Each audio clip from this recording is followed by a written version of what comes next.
You're, of course, a familiar face to our audience, having been the CEO of Yahoo for many years.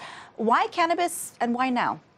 You know, I programmed my first computer in 1968, and I've done the tech industry, enjoyed it. But when I saw this opportunity, I said, this is the new world here. And it's like being back in tech 20 years ago. It's like so much growth potential, so many ways to change people's lives, and so I'm in. It's the new tech, you're calling it. Caliva is a pure cannabis company. Yes. A lot of people are betting big on the CBD industry, saying that's a better bet, given the Farm Bill, a lot of big box retailers poised to dive in. Do you agree with that? I agree that CBD is a very, very important part of this industry. However, I also believe, because I'm a user, my knees, bad knees, that the combination of THC and CBD is very good. It's much better than just pure CBD. So as it's legalized in other states, people will have the opportunity to understand how important it is to have that combination. And that's what Caliva does, is takes a look at the opportunities for its customers and delivers the best product. And starting from the plant. I mean, they grow the plants, so it's sort of from seed to sale.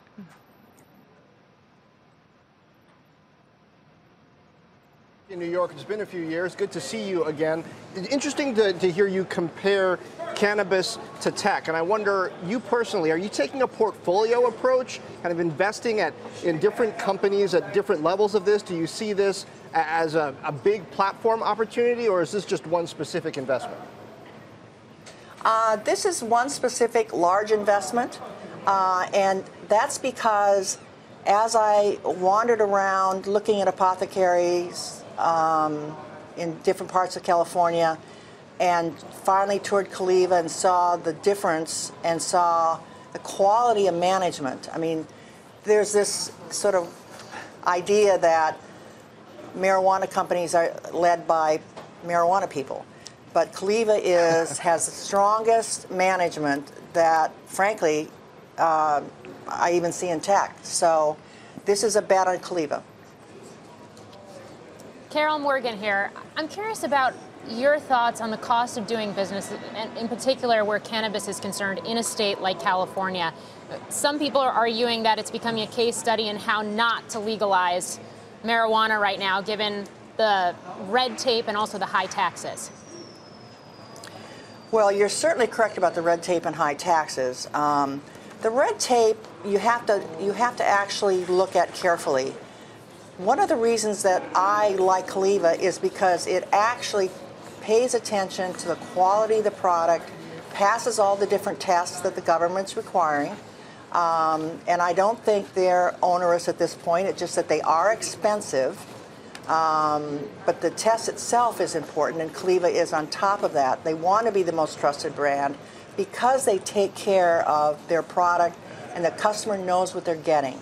Now, taxes in San Jose, for instance, by the time you add up local taxes, state taxes, and taxes for spending, what's that called? It's 37.5%. So if you have a $50 product, all of a sudden it's $67, and people go, what?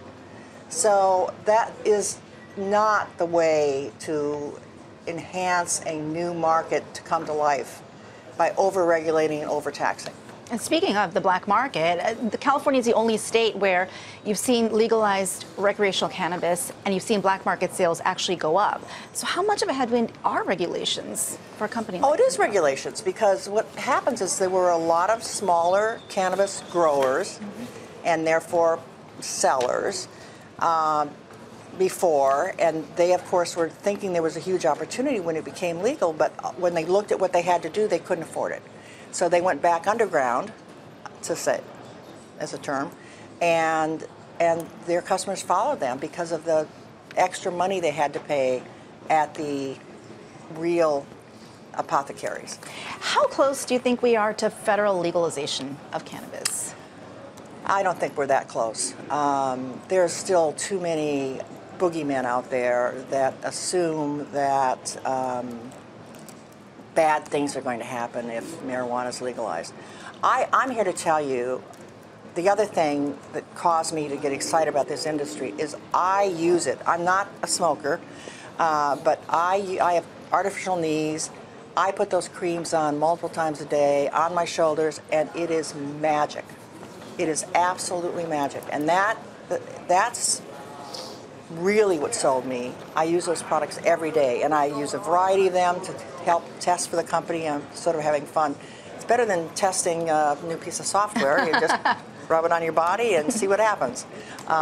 So, you know, I don't think it's going to be legal that soon, but I do think those states, California being the largest marijuana potential market, and frankly, it's bigger in Canada, it's bigger than anything in the United States. So we're going to learn a lot here that hopefully will help other people decide to legalize. Sure, a lot of people say whoever wins California as far as a company wins the world, Caliva's going to win California. Caliva's already won California.